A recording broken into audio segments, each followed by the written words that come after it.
High বন্ধুরা, শুভ দুপুর। চলো আজকে কী রান্না করছি তোমাদেরকে দেখাই। তো এখানে রয়েছে কাতলা মাছের ঝাল করছি।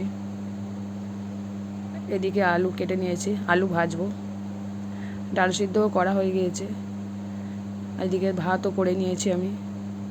চলো ডালটাও করে নিই। এখন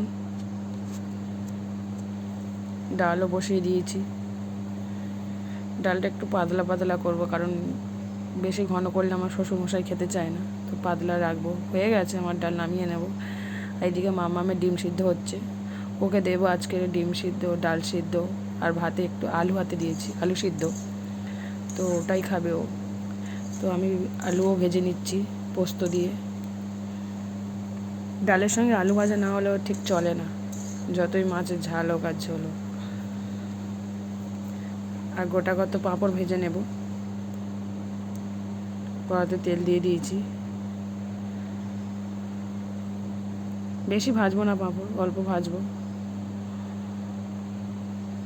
লোক কম আছে তাই অল্প ভাজবো পাঁপড়।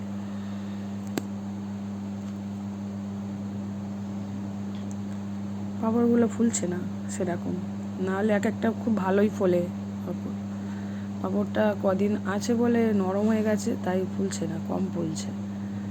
এদিকে আমার রান্না হয়ে গেছে, রয়েছে ভাত, এর সঙ্গে দিয়েছি উচ্ছে ভাতে, কারণ আমার শ্বশুরমশাই খাবে। মাছের ঝাল,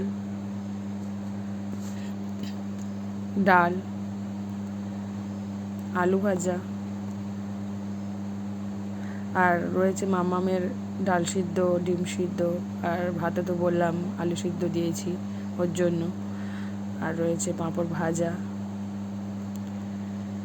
ঠিক আছে বন্ধুরা, আচ্ছা তোমাদের বাড়িতে কী কী রান্না হয়েছে কমেন্ট করে বলো। টাটা বন্ধুরা।